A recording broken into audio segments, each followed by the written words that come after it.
Жаңа жылда дастарханыңыздан табылатын сельдь-пачевой салатын дайындайтын боламыз. Қайырлы күн қыздар, менің каналыма қош келдіңіздер. Сіздермен бүгін жаңа жылдық салаттардың бірімен бөлісетін боламын. Менің каналыма тіркелмеген болсаңыз, тіркелуді ұмытпаңыздар. Сіздерге аптасына 3 рет тегін рецептімен бөлісіп отырамын. Жасалуын соңына дейін қараңыздар, тез дайын болады. Барлығын алдын ала пісіріп қоямыз. Қыздар, ендеше біз салатымызды жасауды бастайық. Ең алдымен пиязымызды, бір дана пиязымызды ұсақтап турап аламыз.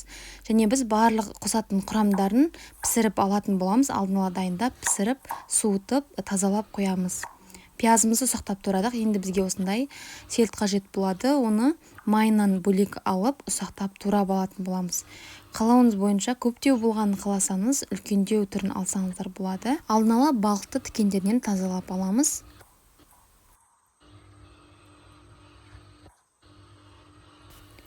Ұсақтап турап алған балығымызды енді алдын ала дайындап қойған пиязымыздың үстіне саламыз. Барлығын жақсылап араластырып аламыз.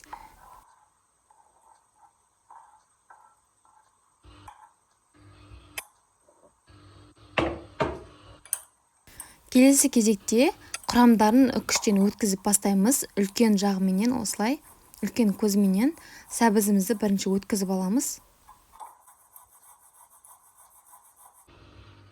Енді келесі кезекте біз пісіп тұрған картопымызды да өткіземіз. Бізге 3 дана картоп қажет болады.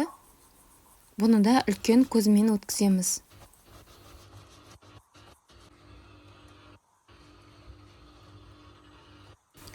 Келесі кезекте енді біз жұмыртқамызды үккішпенен өткіземіз. Үлкен көзіменен бізге 3 немесе 4 дана жұмыртқа қажет болады.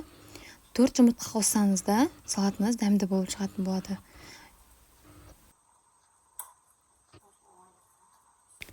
Барлық заттарын осылай үккішпен өткізіп дайындап аламыз.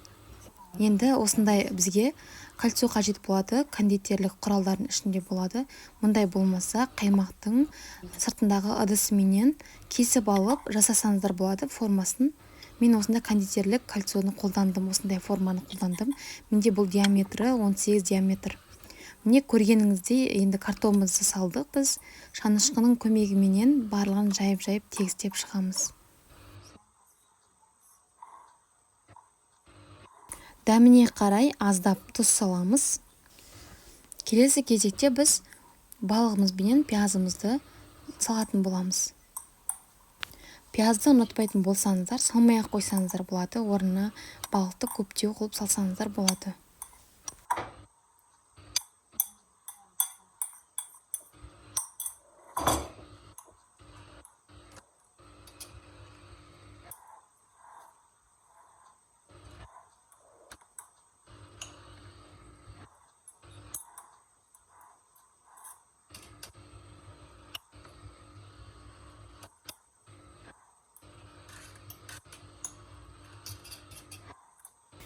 Балық қоспасы салғаннан кейін үстіне майонез саламыз, барлығын жағып шығамыз.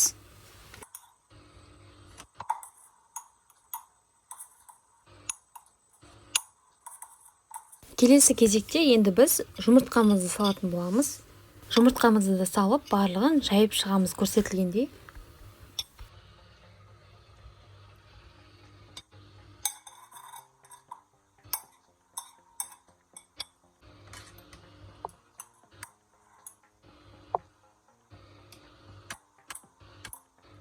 Жұмыртқамыздың үстіне майонезімізді саламыз. Біз майонезді осылай кондитерлікпен қалташаға салып алдым. Үйдегі бір рет қолдануға болатын қалташаға да салсаңыздар болады. Майонездің кішкене көптеу қылып саламыз, себебі құрғақ болмау үшін. Жұмыртқаның үстіне майонез салғаннан кейін оны жақпаймыз, осылай қойып, осылай сепкеннен кейін енді сәбізімізді саламыз.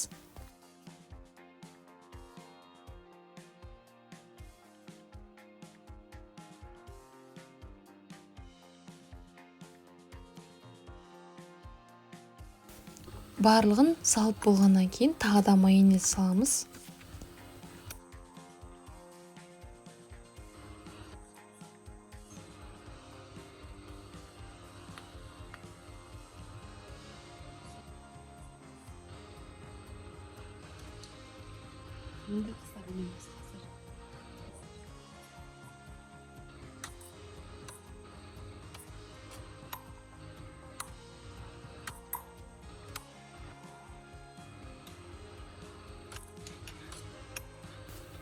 Дәміне қарай аздап тұз сеуіп шығамыз.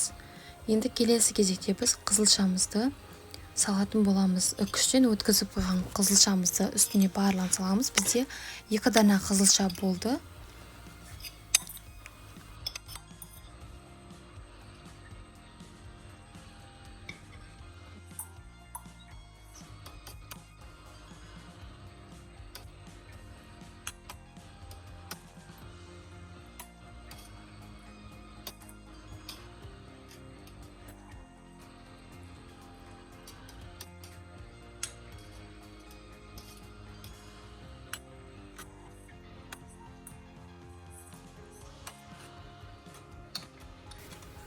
Қызылшамызды осылай барлығын салғаннан кейін қасықтың көмегімен тегістеп шықтық.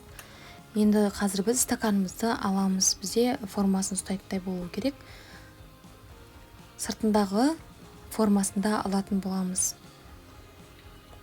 Бетіне енді қалауымыз бойынша осылай майонезді өрнек салып шығамыз. Майонезбенен қаласаңыздар бетіне жұмыртқа сепсеңіздер болады. Мен осылай жасадым.